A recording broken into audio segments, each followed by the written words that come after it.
ഈ സാധനത്തിന് ഞങ്ങളുടെ നാട്ടിൽ പറഞ്ഞ് ഞൊട്ടയ്ക്കാന്ന് പറയും.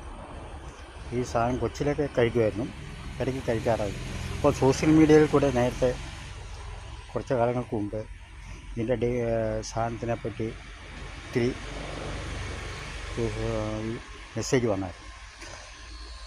ഇത് ഏറ്റവും നല്ല സാധനമാണ്, ഷുഗറുകാർക്ക് നല്ലതാണ് ഇതിനൊക്കെ പറഞ്ഞുകൊണ്ട്. ഇത് വിളഞ്ഞതാണ്. ഇത് പൊളിച്ചപ്പോൾ ഇതാണ് അതിൻ്റെ ഇതാണ് നമ്മൾ കഴിക്കുന്നത്. നല്ല രുചിയൊക്കെ ഉണ്ട്. ഞാനിപ്പോൾ 4-5 കഴിച്ചു, കുഴപ്പമൊന്നുമില്ല. നല്ല അടിപൊളി സാധനമാണ്. ഇതിനൊക്കെ വലിയ ഡിമാൻഡാണെന്നാണ് പറയുന്നത്. സോഷ്യൽ മീഡിയയിൽ കൂടെ കിട്ടില്ല, ഈ സാധനം കിട്ടാനും ഇല്ലെന്ന് പറയുന്നേക്കാം. അടിപൊളി സാധനമാണ്. കഴിച്ചപ്പം നല്ല സാധനമാണ്, നല്ല രുചിയുണ്ട്. ഉണ്ടോ? ഇതാണ് അതിൻ്റെ വിളിച്ചപ്പോൾ. ഈ സാധനമാണ് നമ്മൾ കഴിക്കേണ്ടത്. ഞങ്ങളുടെ നാട്ടിൽ പറയുന്നത് ഞൊട്ടയ്ക്കാന്ന് പറയും. ഓരോ നാട്ടിൽ ഓരോന്നും ഓരോ പേരാണ്. രാവിലെ ഒരു 3 കഴിച്ചു. എൻ്റെ അത് വിളഞ്ഞതുണ്ടായിരുന്നു. ഒരു പുരയിടം വൃത്തിയാക്കാൻ വന്നപ്പോൾ ഇത് കണ്ടതാണ്. എൻ്റെ തൈയൊന്നും ഇവിടെ ഇല്ല. തൈ ഉണ്ടായിരുന്ന ഒരെണ്ണം കൊണ്ട് ഞാൻ നട്ടനെയായിരുന്നു. ഇല്ല സാധനമാണ്.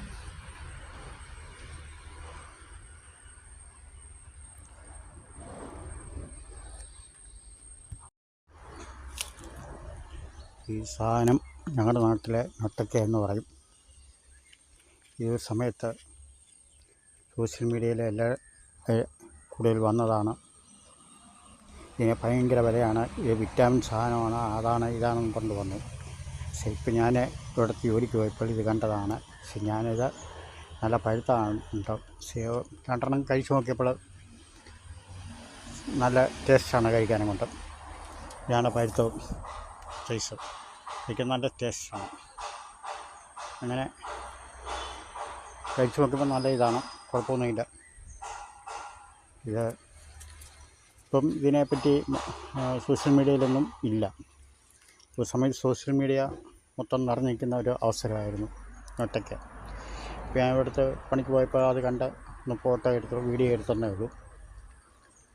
പക്ഷെ കഴിച്ച് നോക്കിയപ്പോൾ നല്ല അടിപൊളി സാധനമാണ്. ഇതിൻ്റെ ഗുണം എന്താണെന്നൊന്നും അറിയത്തില്ല. ഇതാണ് അതിൻ്റെ പഴുത്ത സാധനം.